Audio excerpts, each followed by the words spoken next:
Okay, we're in the Cherokee 180. I've had a couple of people ask me, or actually quite a few people, how do you work the Avidyne? How do you load flight plans? How do you work the autopilot? How does all this stuff integrate?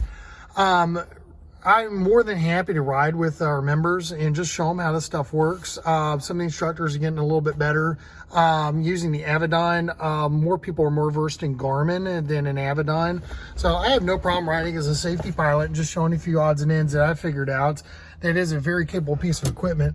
We're gonna go over here, turn on the radio master. I'm sorry, avionics master.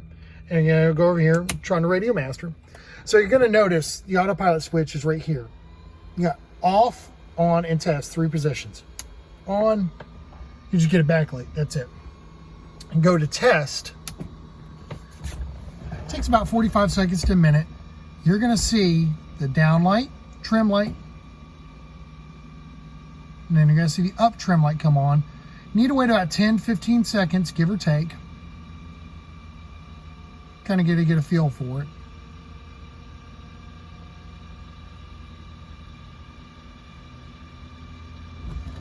After about 15 seconds, you're gonna come over here and go from the test position, down 1, to the on position. Now when you see the autopilot, it says ready. It is lit up. So in order to use the autopilot, it's really simple. Just turn it on. That's your wing leveler. STB is your wing leveler.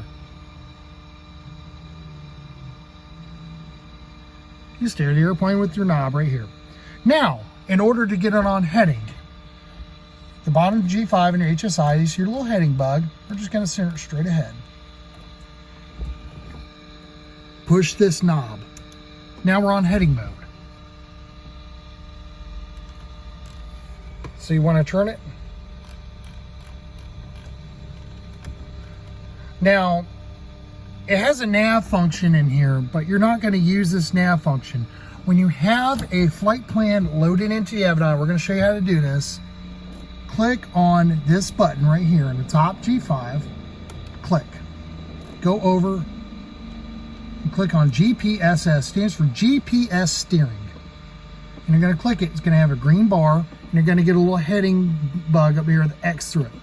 Now, this is very important. You need to leave this on heading. What this does is it converts your flight plan and through a head, turns into a heading signal, and turns the heading signal and feeds into the autopilot. So when the autopilot is on heading, it is going to fly your entire flight plan for you, and down to the T. Approaches the whole 9 yards, except the only thing it cannot do is altitude capture. That right here, we're going to turn this off. Go here. Then you have your AP disconnect and your alt. See, that's your altitude hold, altitude disengage, altitude hold, disengage. So, and then you got your out button right here, same thing. Altitude hold, altitude disengage. And then you got your AP disconnect. All right, now we're disconnect. Now it's ready. Now coming in on an ILS, right here, you're going to hit approach mode. Oops, turn on. That's going to lock onto the beam, to your localizer. And I'll fly the localizer needle in, but it's up to you. Let's tune in to something. I think it's tuned in to 109.1. It's up to you to control the altitude. And then if you're on a back course, reverse. That's your back course. See it going the other way? Pretty simple. That's really simple, and that's the autopilot in a nutshell. So we're going to turn this off here. Now we're going to go over to the Avidyne. Now I don't have a GPS signal, so I'm not going to be able to show you everything, and also we're not flying, so I can't show you how to load an approach in the air, but I'm going to explain it. So we're going to do a very simple flight plan. Let's get out of here. Let's go to your map. FMS, Flight Management System. Okay, it knows we're at Denton, so we're going to use a knob. Let's just say we're leaving from runway 18. You don't have to put that in there, but you're going to go down and to the box below it where it's empty, and you're going to click on a waypoint. We're going to go to Waco, so it's Kilo, Alpha, Charlie Tango. Enter. Okay, now it knows where we want to go. So now we're going to go back up, and that's going to be the JPOL 1 departure. and we're going to do a Waco transition. Now, your flight plan is completely loaded and ready to rock and roll. Now, here's the important thing. Now, when you want to load an approach, it's not going to do it here on the ground, but I'm going to try to illustrate this as good as I can. When you get up in the air, you're going to hit proc for procedure. See, I don't have anything on here right now for procedure because I'm not in the air, obviously, but it'll come up at your arrival airport, ILS, blah, RNAV, blah, yada, yada, yada. And you're going to click yes. You're going to click on that. You can just push this or hit enter.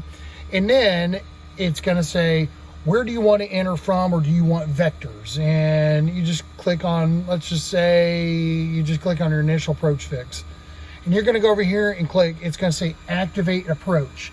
Click on activate approach, and you'll get the magenta line and whatnot. Now, the GPS steering does not work with the ILS. So if you're shooting an ILS, and this thing goes from GPS to VLOC, the minute it hits VLOC, the autopilot's going to quit. So when it quits, you need to be ready over here to hit the approach mode, take it off the heading mode. That is pretty much it on here. There's a whole bunch of other things on this unit. It's a very powerful piece of equipment. It's a very nice piece of equipment once you get to use it. But unfortunately, a lot of people really attuned to Garmin, and it is a little bit of a learning curve. I'm not gonna lie, I learned on a 530 and it took me a little bit to do this. But in the air, you get a lot more functions. Unfortunately, I can't show you the other functionality on the ground. But you're gonna have your flight plan loaded in over here. And then unfortunately, I can't show you the map displays because again, I don't have any GPS functions. Also too, this is Bluetooth compatible. Hit telephone, link your Bluetooth to it.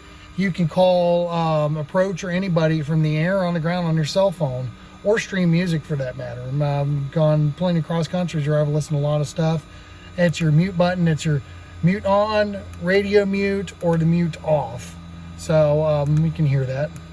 So when you do that, it'll mute when the ATC calls you, or to mute whenever you say something. So just get in there, mess around with it, play around. But I'm more than happy to go with our members and sit right seat and show you some of this stuff. Obviously, I'm not a flight instructor, so no, it does not count as towards any time, any aircraft or a checkout flight or anything like that. It does need to go through one of the club instructors. But once you get checked out on it, I'm more than happy to show you how this stuff works.